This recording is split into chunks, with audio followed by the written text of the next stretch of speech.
are back here on Girl Talk, and a lovely Eloise Petro has joined us. And you're from the Arts Center. You do all the costumes. Yay. You look so very hip and she is current hipster. and all she that. Is. Yep. I want you to tell us about Eloise because it's pretty exciting. Well, both of you. Extremely talented, and she's been with us for a while, but she's only recently stepped up as costume director and designer all on her own. And although she has help in the shop, right? But but she's this is your first show by yourself. Inherit the Wind is your first solo take. Yeah. So you want to tell us about the costumes and stuff? Yeah, in Inherit the Wind, we start in a small town in the middle of America somewhere. It's a fictional town. And everyone is in taupes and tans and real neutral colors. And they actually match the set, and that's intentional. The set designed by our production manager, Brian Riley. It's the set is the town, and it's all the same colors: taupes, brown, sepia. It's the neutral town. It's very neutral. Yes.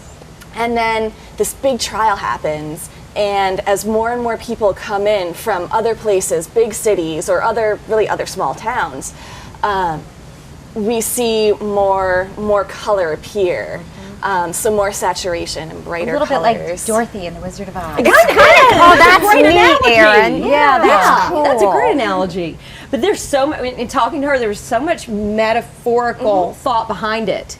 And with the lighting, too. Yes, Terry Cermak designed our lighting. You said this Inherit the Wind has more talent. It does. In this one little, gosh. Yeah, tell us about some of the people we that have are involved. Kurt Rhodes back. She's already flipping. She knows. Well, because he was in To Kill a Mockingbird. He was Atticus. Everyone probably remembers him. Yeah. Yes, he's incredible. He doesn't, I don't want to jinx him, but he doesn't miss a word or a syllable. Yeah. He's just perfection. And then we have Warren Kelly back and Scott Evans back. I mean, these are all... And the show is directed by Russell Trace. Exactly, out of New York, and he's done over 20 shows for us, so... Well, because I am the neophyte for this. I'm not an actress. I don't really know how theater works that much, but what's interesting for me is when I think about costumes, who determines what the costumes looks like? Is it the actor?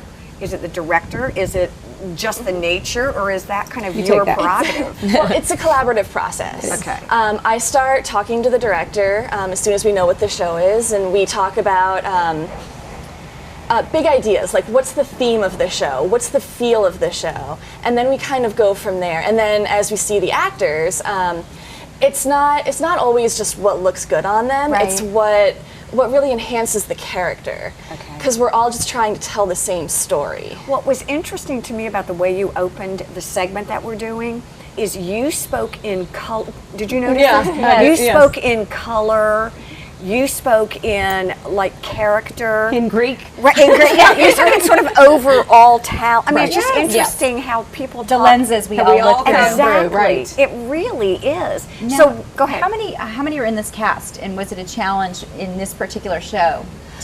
There are 14 actors in this cast, and there are probably 20 characters. So some of the actors play a few different characters. Interesting.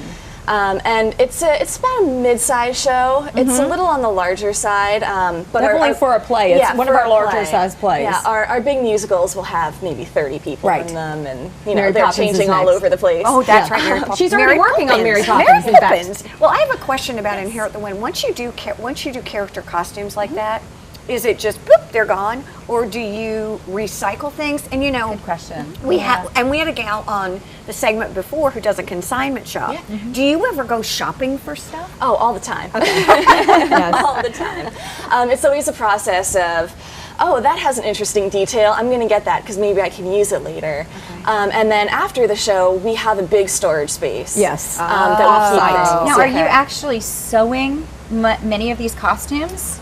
Some of them. For this show, not as many. Our lead girl, Rachel Brown is the name of the character. We're making her dress from scratch. And my first hand. I know, what does that entail? I know. Like, look at you like red? Yes. Right? Is that like going to Saks and going from there? Or you can tell I didn't do a lot of homework. Well, we start, sometimes we'll start with a commercial pattern, sometimes we'll make our own patterns.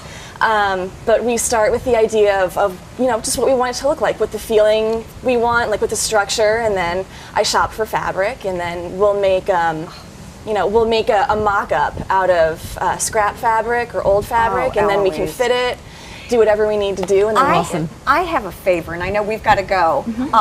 There's a whole lot more to come here on Girl Talk, so don't go away. But before we go, I want to go to the Art Center sometime. Would that not be fun Yes. to take Girl Talk back into the let's back? do that. Don't Yeah, you let's do think? that. Let's do it for Mary And Poppins. see the magic. Yes. Oh Yes. my gosh. Can I pitch when the show is real quick? Yeah, go for it. And Here at the Wind is October 6th through 25th. And it's great for middle school age and up. Oh, that's great. And it's really one of the most profound pieces of literature that comes to life on the stage. So I love it. Thank you. Come Stay see with it. us. Exactly. Stay with us. We'll be right back here on Girl Talk.